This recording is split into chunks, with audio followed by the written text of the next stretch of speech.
अक्सर ऐसा होता है कि हम कर्म करते करते एक्सपेक्टेशन के जाल में फंस जाते हैं। फिर तो या तो हमारी लाइफ में स्ट्रेस होता है या फ्रस्ट्रेशन।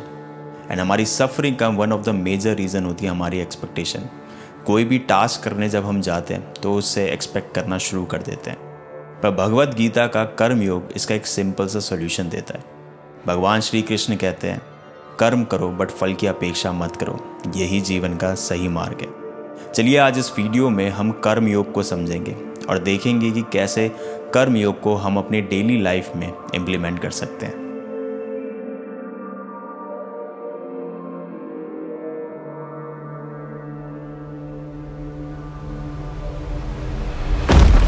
एक महायुद्ध का मैदान, जहां हजारों योद्धा तलवारें और धनुष बाण लेकर लड़ने के लिए तैयार खड़े हैं।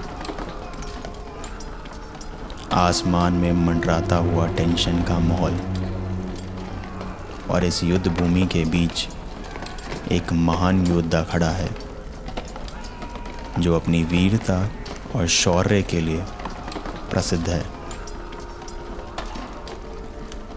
जिसके सामने बड़े से बड़े योद्धा अपने हाथ जोड़ देते हैं। उसका सिर शत्रु के सामने कभी नहीं झुकता,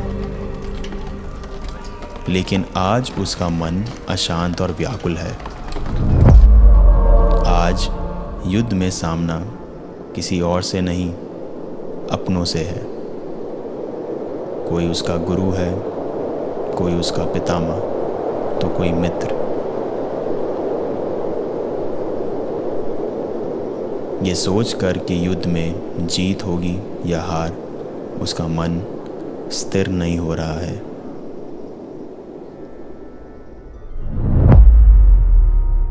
ज़रा सोचिए, हम सब कभी ना कभी व्याकुल होते हैं, कभी किसी एग्ज़ाम की चिंता में, कभी किसी डेडलाइन के बोझ से, या फिर अपने बॉस की एक्सपेक्टेशन को लेकर। पर यहाँ जीवन और मृत्यु की बात है। अर्जुन का मन युद्ध के परिणामों की आशा और आकांक्षा में उलझ गया है। तभी अर्जुन के अशांत मन को शांत करने के लिए भगवान श्री कृष्ण उसे कर्म योग का ज्ञान देते हैं। कर्म योग क्या है? कर्म योग का अर्थ है ऐसे कर्म या एक्शन करना जो हमें बांधता नहीं बल्कि हमें मुक्त करता है। भगवान श्री कृष्ण कहते हैं, कर्मणे वाधिकारस्ते माँ फलेषु कदाचन। इसका अर्थ है आपका अधिकार सिर्फ कर्म करने पर है, उसके फल पर नहीं। भगवान श्री कृष्ण अर्जुन को समझाते हैं कि कर्म वो है जो हम अपनी इच्छा, अपने फल की आशा के साथ करते हैं। जब हम काम करते हैं तो हमें उसका फल चाहिए होता है, चाहे वो सफलता हो या असफलता। और हमारी पूरी सोच उस फल के चक्कर में फंसी रहती है। लेकिन कार्य वो है जो हम अपने कर्तव्य और ड्यूटी के रूप में करते हैं, बिना किसी एक्सपेक्टेशन के। ये एक प्रकार का योग है जिसमें हम अपने कर्म को सिर्फ अपने धार्मिक और मानसिक कर्तव्य के रूप में देखते हैं, बिना किसी पर्सनल मुनाफा या फल की अपेक्षा के। अर्जुन व्याकुल है क्योंकि उसने अपने कर्म को उसके परिणामों के साथ जोड़ दिया है। और जब किसी का मन फल की आशा से बंधा हो तो उसका जीवन अशांति से भरा होता है। लेकिन भगवान श्री कृष्ण अर्जुन को एक महत्वपूर्ण ज्ञान देते हैं। फल की चिंता छोड़ो और केवल अपने कर्तव्य पर ध्यान दो। जब हम अपने काम को अपनी ड्यूटी के रूप में करते हैं, बिना किसी फल की चिंता के, तब हम सच में अपने कर्म को योग से जोड़ लेते हैं।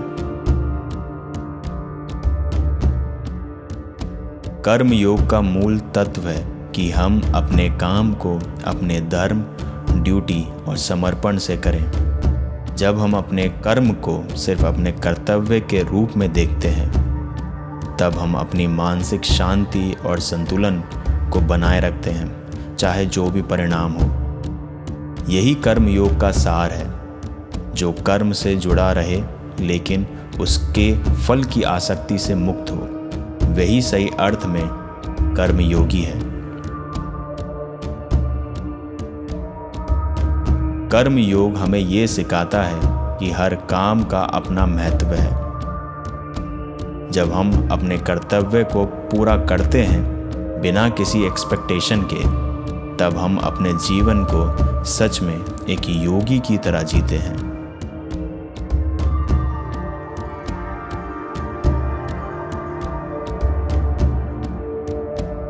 भगवान श्री कृष्ण कहते हैं, वास्तव में मनुष्य को कोई कर्म नहीं बांधता, कर्म से जुड़ी हुई आशाएं उसे बांधती हैं। आप सोच रहे होंगे ऐसा कैसे हो सकता है? ये वही सवाल है जो अर्जुन ने भगवान श्री कृष्ण से पूछा था।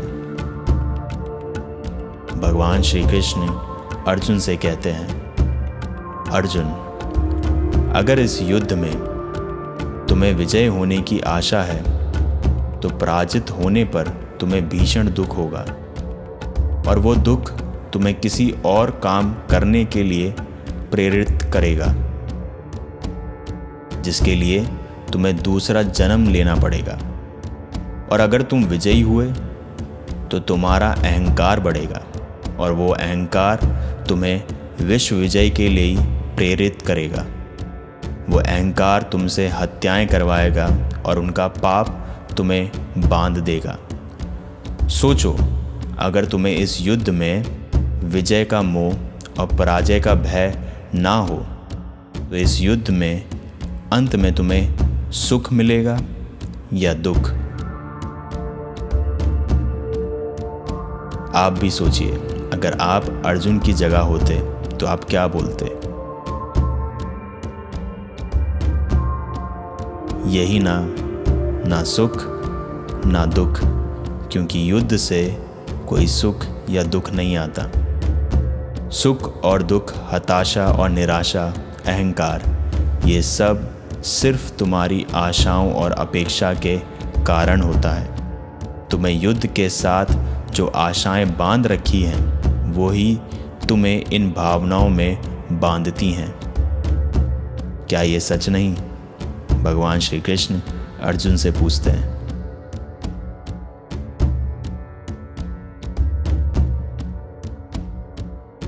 भगवान श्री कृष्ण आगे कह रहे हैं, सुख दुख को समान मानकर लाभ हानि का विचार किए बिना युद्ध करो, तब तुम पाप के भागी नहीं बनोगे। अर्जुन, तुम जब बिना किसी आशा या भय से सिर्फ अपने कर्तव्य को निभाओगे, तो तुम ना तो सुख के मोह में फंसोगे, ना दुख से डरकर भागोगे। और यही सही कर्म निर्मल, निस्वार्थ और शुद्ध है। जो संख्या का ज्ञान प्राप्त कर लेता है, वो ये समझ लेता है कि वो शरीर नहीं, केवल एक आत्मा है। शरीर के भोग और अनुभव सिर्फ मृत्यु तक के लिए हैं, अर्थात ये सब वास्तविक नहीं, सिर्फ माया है। ऐसा व्यक्ति के लिए कर्म योगी बनना आसान हो जाता है। अब यहाँ पे बहुत ही इंटरेस्टिंग पॉइंट आता है। अर्जुन के मन में एक सवाल उठता है जो वो माधव से पूछते हैं, लेकिन अगर कर्म से बंधन निश्चित है तो क्या संसार का त्याग करके संन्यास लेना उचित नहीं?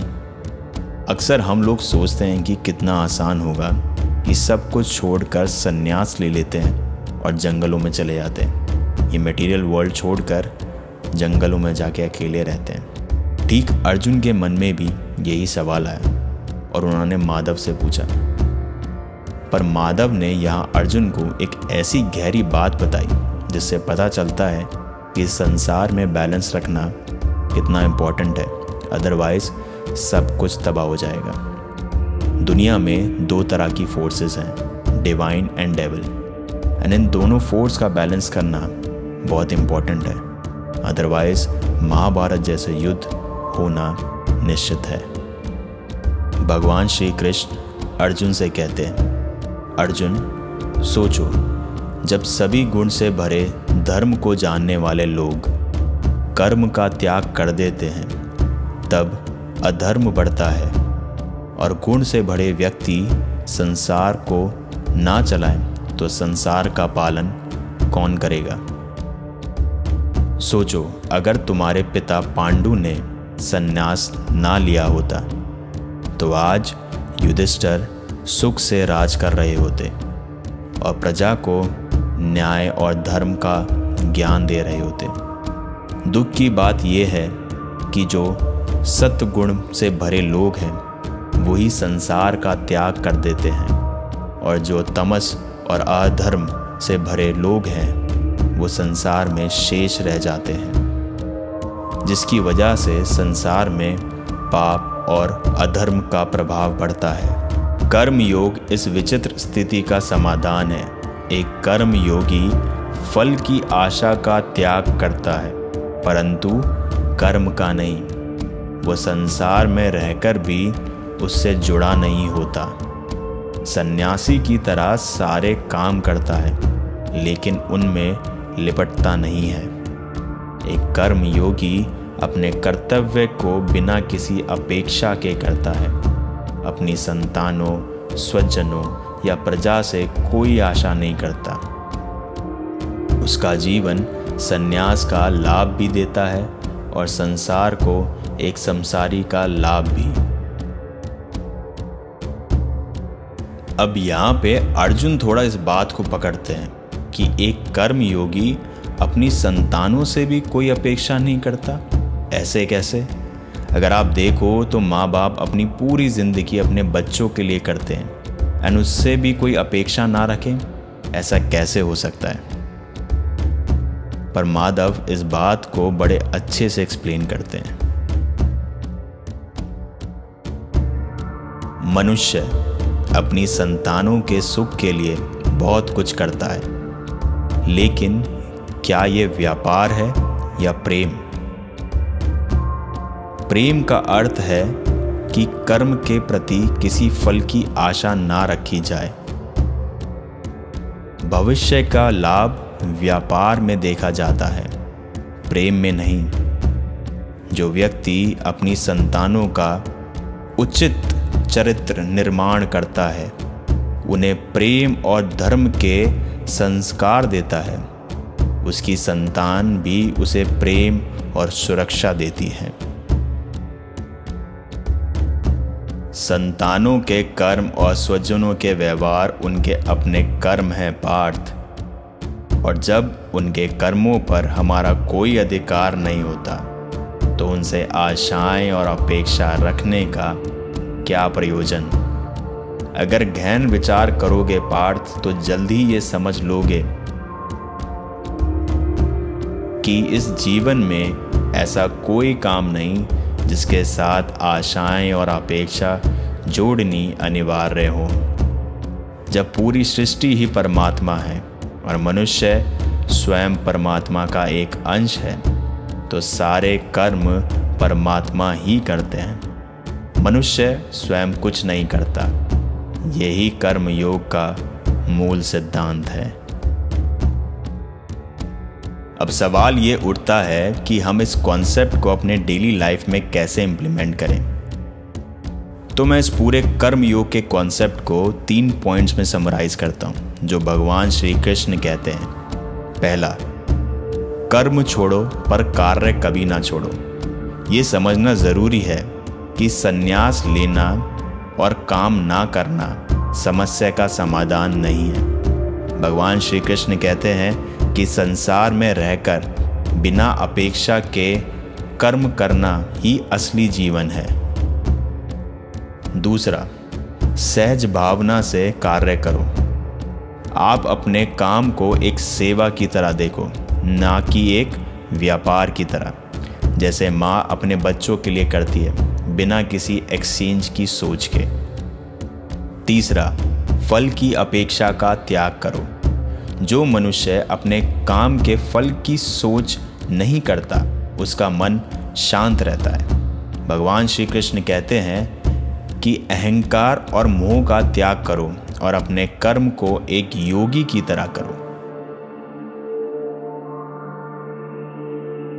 भगवान श्री कृष्ण कहते हैं कि अगर हम कर्म के साथ जुड़ी फल की इच्छाओं को नहीं छोड़ते तो वो मोह, काम और क्रोध को जन्म देती हैं। क्रोध से सम्मोहन होता है और उससे हम अपनी बुद्धि और स्मृति को खो देते हैं। यही इंसान का पतन का कारण बनता है। लेकिन एक कर्म योगी वो होता है जो सफलता पर अहंकार नहीं करता, असफलता पर उदास नहीं होता और अपने कर्म को बिना आसक्ति के करता है।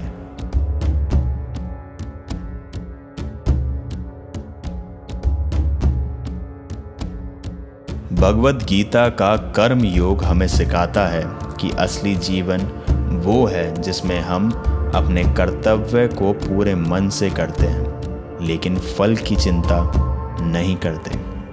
भगवान श्री कृष्ण कहते हैं, योगः कर्मसु कौशलम, यानी कर्म में कौशलता ही योग है। तो आप भी अपने काम को एक सेवा की तरह देखिए। एक्सपेक्टेशन का त्याग करके काम करने स्टार्ट कीजिए और देखिए कैसे आपका स्ट्रेस और फ्रस्ट्रेशन ख़त्म होता है। अगर आपको ये वीडियो पसंद आई है तो इस वीडियो को लाइक कीजिए, शेयर कीजिए एंड कमेंट्स में अपने थॉट्स ज़रूर मेंशन कीजिए, बिकॉज मेरे को आपका फीडबैक पढ़ना बहुत पसंद है।